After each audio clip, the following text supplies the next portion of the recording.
कोशिका हम लोग मुख्य रूप से दो हिस्सों में बांटते हैं। पहला होता है कोशिका झिल्ली होती है, पर दो भागों में बांटते हैं। पहला कोशिका झिल्ली और दूसरा जीव द्रव।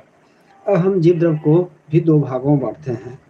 जो जीव द्रव को कितना भागों में, दो बांटों में भागेंगे दोस्तों। एक होता है कोशिका द्रव और दूसरा होता है केंद्रक। एक होता है कोशिका द्रव और दूसरा होता है केंद्रक। कोशिका द्रव को भी हम दो भागों में बांटते हैं। कोशिका द्रव को भी दो हिस्सों में बांटते हैं। एक होता है जीव द्रव रचनाएं और दूसरा होता है मेटाप्लास्ट। जीव द्रव क्या होता है दोस्तों? जीव द्रव में जितने हैं सजीव रचनाएं आते हैं, जिनमें तो बढ़ने की क्षमता होती है या विभाजन करने की क्षमता होती है। क्या होती है? जिनमें बढ़ने की क्षमता या विभाजन करने की क्षमता होती है।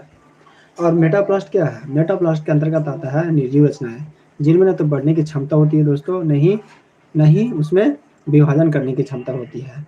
उदाहरण के लिए हम लोग जानेंगे कि जो मेटाप्लास्ट का जो अंतर्गत आता है वो आता है रसधानी आता है, वसा आता है, वसा कण, प्रोटीन, ग्लाइकोजन और पीत आदि आते हैं।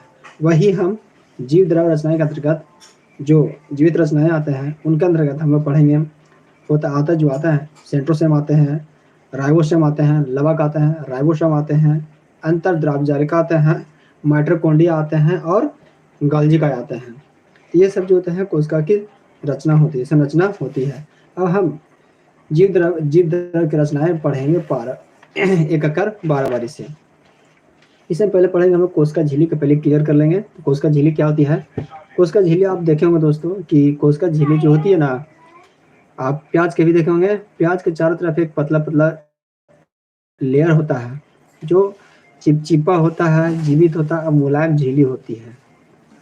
वही क्या आता है? कोशिका झिल्ली होती है। तो इसका डिफिनेशन कैसे हम लोग बोलेंगे? प्रत्येक कोशिका के चारों ओर बहुत पतली जीवित, मुलायम और लचीली झिल्ली होती है। उसी ही कोशिका झिल्ली बोलते हैं। क्या होती है? प्रत्येक कोशिका के चारों ओर बहुत पतली, मुलायम और लचीली झिल्ली होती है। उसी को हम कोशिका झिल्ली बोलते हैं। अब कोशिका झिल्ली क्या होता है? कोशिका झिल्ली कितना मोटाई उसका होता है? उसका जो मोटाई होता है ना, 75 एंगस्ट्रॉम मोटा होता है। कितना होता है? 75 एंगस्ट्रॉम मोटा होता है।